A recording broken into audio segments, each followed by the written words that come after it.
with Barry Livingston, Phil Harris, Rochester, Dennis Day, and yours truly, Don Wilson.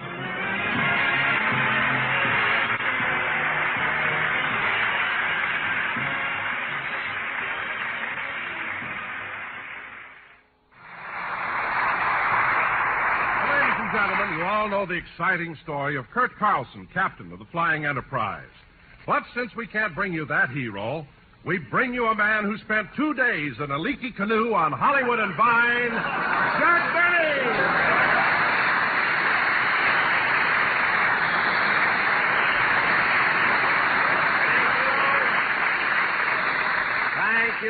Thank you. Hello again. This is Jack Benny talking. And, Don, you did exactly what I thought you'd do. I knew you'd give me that kind of an introduction. Well, what's wrong with it? I'll tell you what's wrong with it. Since we've had this terrific rainstorm, every comedy show will be loaded with gags about the rain, the mud, the deep water. I mean, why can't we be different? But, Jack, with all the rain we've been having, I thought the subject would be topical. Well, we can talk about something else and still be topical. I mean, the weather's been cold, too. What are you talking about? It hasn't been cold. It hasn't, eh? Don, Jane Russell has been wearing a sweater just to keep warm.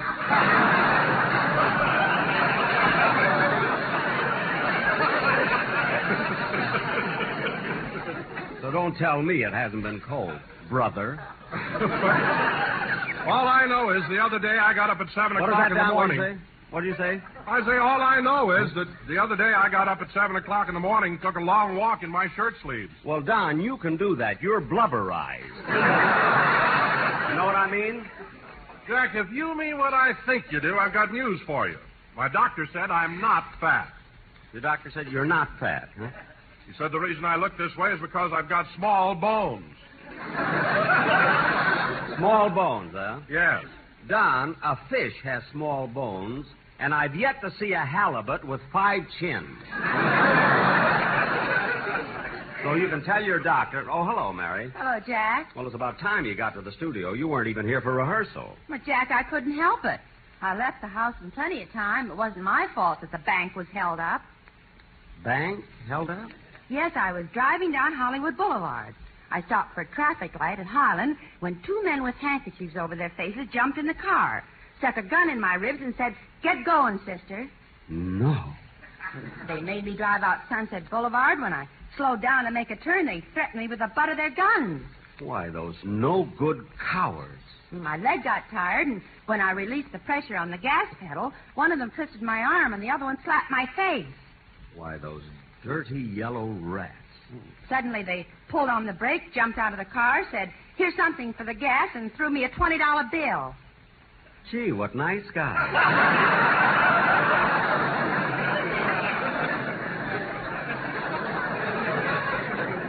I mean...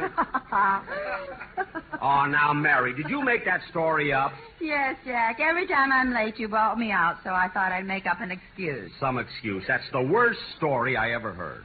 How you ever expected anyone to believe such a far-fetched, fantastic story, I'll never... I'll get it. Hello? Yes, she's here. It's for you, Mary. Oh, thanks. Hello? Yes? Yes, I would.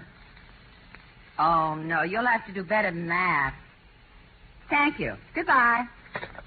Who was that, Mary? Warner Brothers. They just bought the story. Well, I'll be darned. Anyway, Mary, what was your real reason for being late? Well, Jack, since my car froze 2 weeks ago, it hasn't been running right, and I couldn't get it started. Mary, don't you know to keep your car from freezing, you have to fill your radiator with alcohol? Alcohol? Coming, Mother.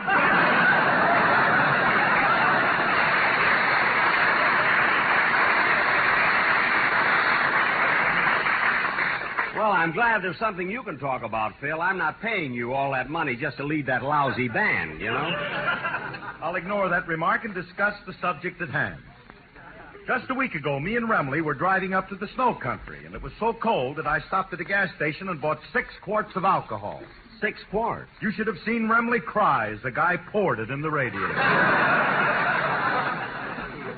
Oh, he must have felt awful, huh? For the next 10 miles, he had his mouth over the exhaust pipe. Why, Phil, he could get asphyxiated that way. Oh, he was.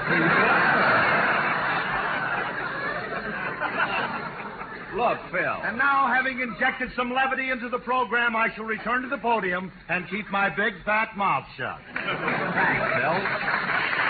Thank you, Phil. Phil, you weren't funny, but at least you were topical. You know? And now, kid. Oh, hello, Mr. Benny. Well, Dennis, it's about time you got here. Oh, I'm sorry, but I left my house in plenty of time. It wasn't my fault that the bank was held up. What? When I stopped for a traffic light, two men with handkerchiefs over their faces jumped in my car, stuck a gun in my ribs, and said, "Get going." Oh, two men, huh? Yeah, They stuck a gun in your ribs, huh? yeah. And I suppose you were very, very frightened. Oh, no, I recognized them. You did? Who were they? Humphrey Bogart and James Cagney. They were making a new picture for Warner Brothers.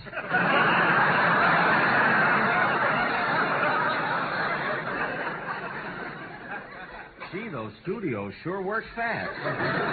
Then suddenly they told me to stop the car. They jumped out, threw me a $20 bill for the gas, and kissed me goodbye. Kiss you goodbye? In the original story, a girl did the driving. I know. Then I drove away singing in my Mary Oldsmobile. You were singing? Yeah, they decided to make it a musical. Dennis, come here a minute, will you? Huh? Ouch! Jack, why did you punch Dennis in the nose? I wanted the picture to be in color. Ladies and gentlemen, I really didn't hit Dennis. What you heard was done by the sound man. Isn't that right, Dennis? Yeah, he punched me in the nose. Now, Dennis, I want this program to be a musical, too, so let's have your song. Oh, will okay. you?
very good, Dennis. And Phil, I must admit that the music sounded good, too. Well, thank you, Jackson. It's about time you paid my boys a compliment.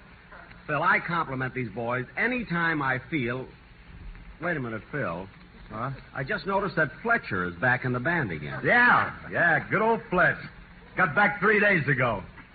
Well, Phil, wait a minute. I thought Fletcher always played a slide trombone. How come he's playing a clarinet? We had to switch him to an instrument he could play with his hands close together. We can't get the handcuffs off.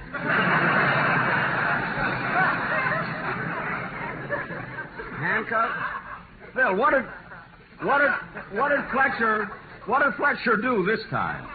He didn't do nothing.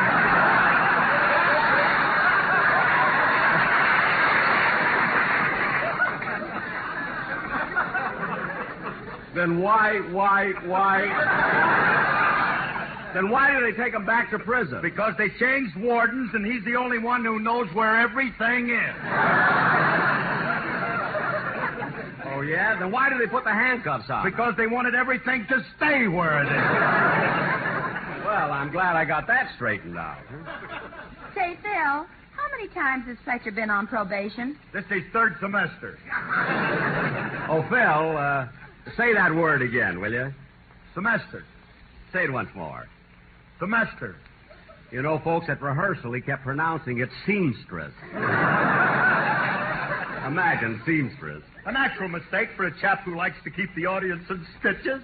Now, cut that out! Now, look, kids, let's stop all this silly talk and get on with the program, because tonight I have a great surprise for you. Surprise? Yes, I got a special guest to appear on our program today and sing the song that I wrote. When you say, I beg your pardon, then I'll come back to you. What a song. Oh, yeah? Last week you asked Donna Shore to sing it, and she turned you down. Well, I'm glad she did, because this song is much better for a male vocalist. Don't you think so, Dennis? Call me, madam. Oh, stop. Oh, Jack, when will you learn? Last week you tried to get Mary Alonzo to sing it, and he wouldn't touch it. I know, and I'm glad, because now I've really got the best. Well, then, Jack, for heaven's sakes, who did you get? I'll tell you who I got. None other than that inimitable stylist of popular songs, George Burns.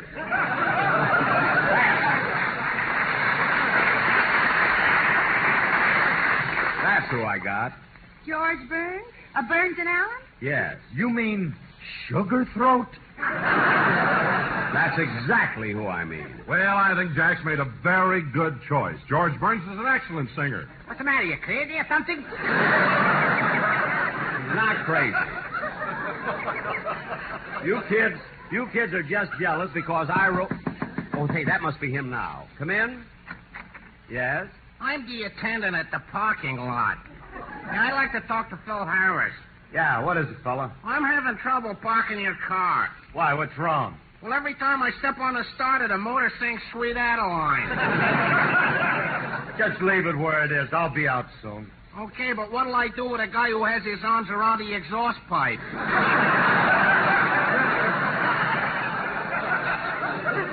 Leave him there. Leave him there. Boy, is he asphyxiated. Gee, I thought sure that would be George. I wonder if he's left his house yet. I better call him and see.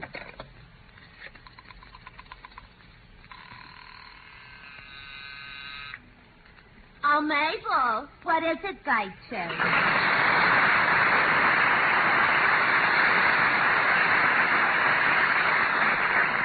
Mr. Benny's line is flashing. Yeah, I wonder what Schmo Vadas wants now. I'll plug in and find out. Yes, Mr. Benny. Yeah, just a minute. I'll try and get him. He wants I should get him George Burns. George Burns? I wonder why. Maybe Jack wants him to be a guest on his television show next Sunday. Those two straight men. If it wasn't for Mary Livingston and Gracie Allen, they'd be a couple of bums.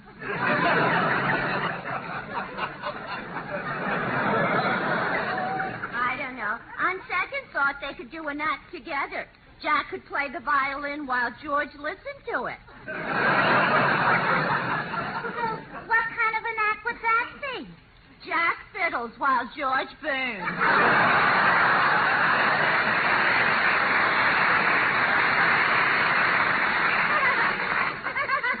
I made it funny. Someday I may have my own switchboard.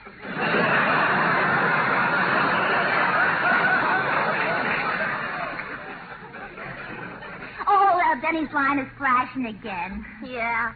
He's jealous because we're getting laughs. Gertrude, what about my call? I tried Mr. Burns' house, but nobody answered. Oh, well, forget it. Say, kid, George must be on his way down. Because nobody answers at the house. See, look what time it is. I can't understand why George Burns is so late getting here. Maybe he tried to call you at your house. Say, maybe he did, but I haven't been home for the past 5 days. I came straight from Palm Springs to the studio. Hey, the phone. That must be George now. Hello? Is this Sugar Throat? If you mean lump sugar, yes. Oh, Rochester.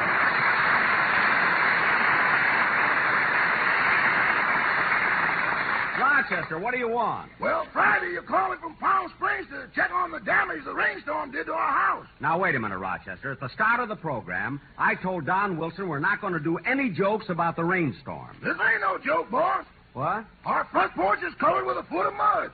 Well, clean it off. Remember, our house is in Beverly Hills. The house is, but the porch ain't.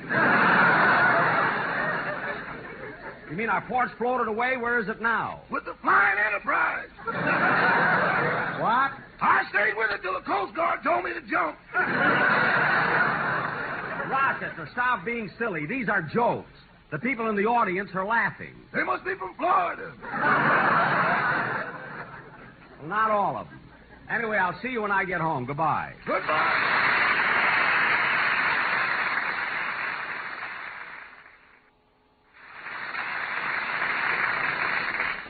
Let me see. $5 billion is 6%. Whoops. Gee, this summer I'd be sitting pretty. All that interest beside my unemployment check. Oh, well, I'll ask Mert. Jack, will you stop dreaming and get on with the show? Yeah, Jackson, let's get going. I gotta leave. What's your hurry? Well, Alice had a new dress made, and she asked me to stop and pick it up at the semesters. That sings me. Can't get one thing right. Anyway, we can't get on with the show. Hey, that must be George now. Come in. Well, Jack, I'm here. Hey, kids, it's George Burns.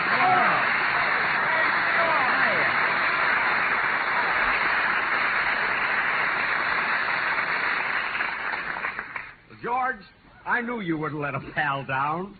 Of course not, Jack. What are pals for? You know, kids, George and I have been friends for 20 years. 25. That's right. We've been following each other's careers since the days of vaudeville. We don't make a move without consulting each other. Isn't that right, George? That's right. But you did have me worried for a while. What took you so long to get here? What took me so long? I've been chasing you all over town looking for you. When did you change networks?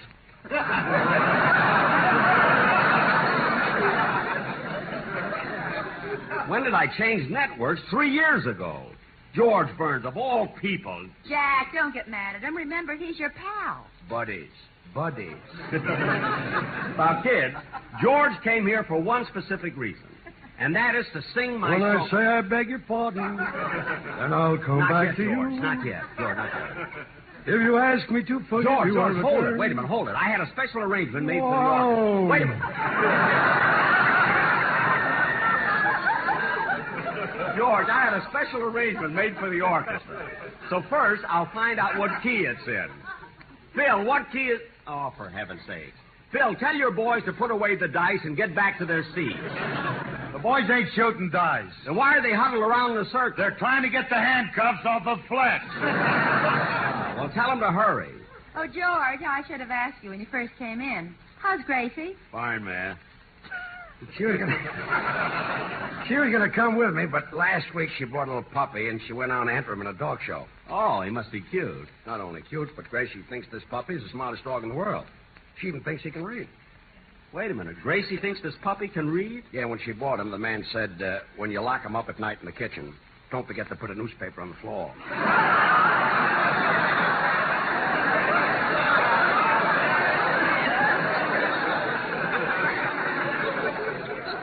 And she thinks she can read? Leaves the light on all night.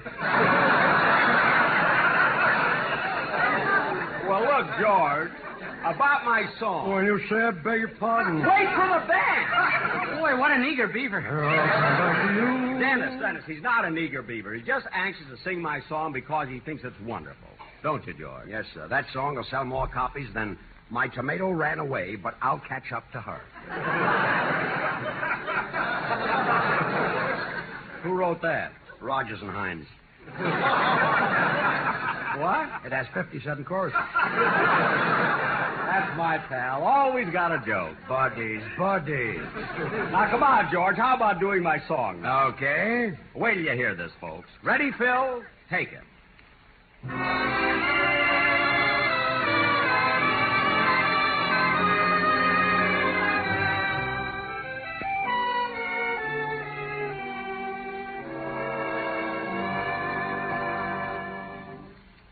When you say I beg your pardon, then I'll come back to you.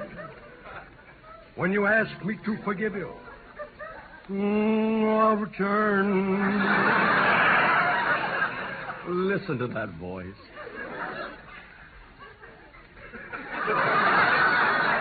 Like the swallows in Serrano, return to Capistrano. For you, my heart will always yearn. That's my buddy. When you say that you're sorry, then I will understand. 'Neath the harvest moon, we'll pledge our love anew. That's an F sharp. Oh, shut up.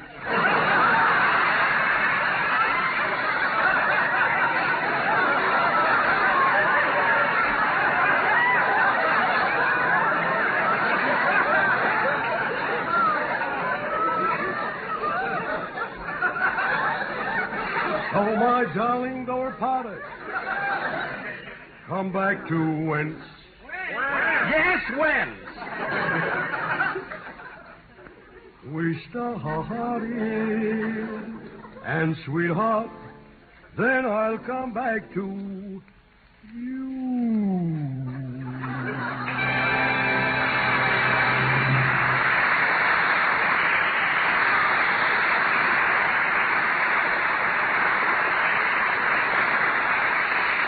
George, that was wonderful. Absolutely When I wonderful. say I beg you. And believe me, you're through with it. Believe me, I'm grateful.